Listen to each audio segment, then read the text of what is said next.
What's up, guys? Welcome back. It has been quite a while since I've done this. I must admit, I actually really do miss vlogging and editing, and yes, it's a lot of work, but I do miss it. And I know it has been quite a while, as you guys know. I showed you guys in one of my previous videos. Go right up there if you haven't watched it. I bought a house, and that house needs quite a bit of work, so I've been putting all my concentration, all my free time into that house. Today I had like a little bit of free time. You know, I finished it a little early, just so I could come here and mess with the car a little bit. Well, not really mess with it, more to give you guys an update. I do come here like once in a while for like 20-30 minutes, and I literally like stare at this engine. I just look at it and I just observe and see what needs to be done, what's next. I just don't want to miss any steps.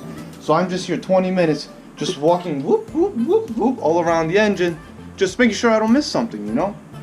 So after all this time, I've come to the conclusion that I'm gonna sell everything. No, I'm just kidding. I'm not selling anything. There's no way I'm getting rid of this car.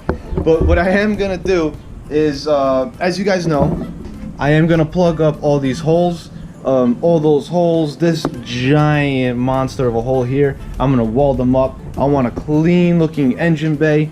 I decided that I'm gonna take out all of this body seam sealer, and I'm gonna stitch weld it with my welder, and then put like a body filler just to make it look super smooth.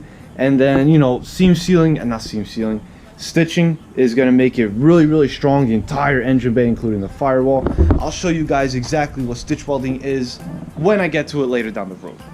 So alright, this is going to be the next steps. I mean, I wrote a list of all the things I need to do, but I'm getting impatient. I don't know about you guys. Like, I know I'm going to lose a lot of subscribers over this because I haven't been posting often, like at all. And you, the really loyal viewers, I know I'm going to lose some, but I got to watch out for myself first. I got to finish this house. It's just an expense right now because no one's living in it. It needs work, and it's going to stay an expense until I rent it out. So I have to wait. Once I rent it, then I'll be making money, and then I can come back to this. So the free time that I do have, if I do have any, when I work on this, I want to get this thing running. I want to hear this thing crank over and turn on to make myself feel like I'm moving forward.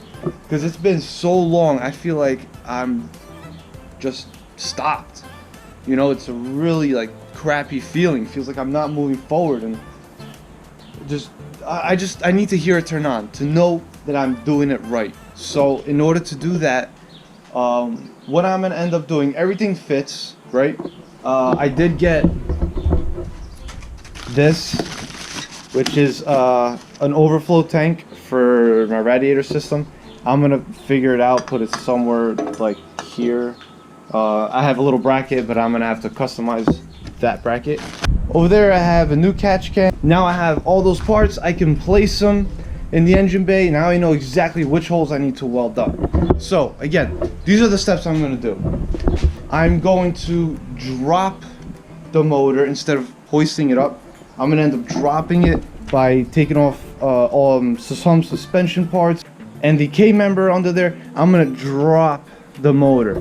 That way I can go and grab this transmission, the CD009, attach it, and then I can raise the motor back into the car, because the trans will not fit in that trans tunnel.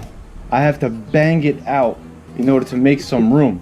So if I take the engine out from above, hook up the trans, to drop the trans in and out multiple times because of fitment is going to be real big pain, and it's really going to mess up the firewall. And you know, it's still a good paint job in here, so I don't have that much touching up. And then when the paint job is done, because remember, I'm gonna paint this engine bay, I don't want to drop it from the top and possibly scratch something. It's a lot of work to end up having a scratch. So I'm gonna go from the bottom. So I'm gonna do that, right? Drop the motor, trans onto the motor, bang it out, raise it. If everything fits, button up the engine, get my wire harness, hook up everything, call up my tuner so he could give me the baseline tune, and I can turn it on. Not that difficult. It's really close. The little things I would have to do is just put the serpentine belt on, which is really easy. The valve covers I would have to put it on because right now they're totally loose.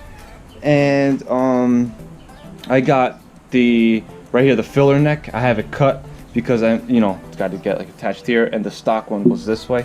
So I got it cut. I'm gonna weld it, and that's it. Like it's that easy to turn it on. That's how close I am. You gotta. Oh man, it's so close, guys. So freaking close. Oh, and the battery. I gotta hook up the battery in the back. I mean, I could temporarily hook it up in the front, but yeah, I could technically hook it up in the front, but the battery will eventually go in the trunk and hook everything up forward. So, engine, drop it, trans, put it back on, bang out the trans tunnel so it goes on nice, tied down, and then put the battery, tighten everything up, serpentine belt, fluid, all fluids, oil, and turn it on. I want to hear this thing run. Let me show you guys the awesome catch can. Alright, so here it is. I didn't even open it yet. And this is custom made. I found him on Instagram. He custom makes this for the 2JZ. Oh, mounting hardware. Nice, thanks bro. Appreciate the mounting hardware. Makes it that much easier for me. I don't have to go crazy looking for proper bolts. Ready? Oh. Look at this, guys. Look at this thing. Duke Fat makes this. Follow him on Instagram. He's got a beast S14. Check him out. So, all aluminum, welded up. This was an option. I put it on this 30-degree angle. He could put this on a square for these to come out as a 90. I thought this was like a nicer look. And drain. I think I am gonna add a ball turn valve. I gotta check that out. Maybe I'll turn a ball valve that way. Ball valve, quarter turn. That way I can just like dump it into a cup. I don't have to take this off. Got the filter on there. He says that there is baffling in this system. It looks good. Let's try it on. Let's see if it fits. Look at this. Boom. Right. Damn. Perfect fit. Windshield wiper motor still on. It's I moved it. It's right on the hole. See that? See that? Woo! Sick, dude. Thanks, bro. This thing is sick. Look at this. Definitely hit him up. If you got an S14 and you want a custom catch can, this thing fits in there so nice, man. I love it. You think it'll stay? Wow.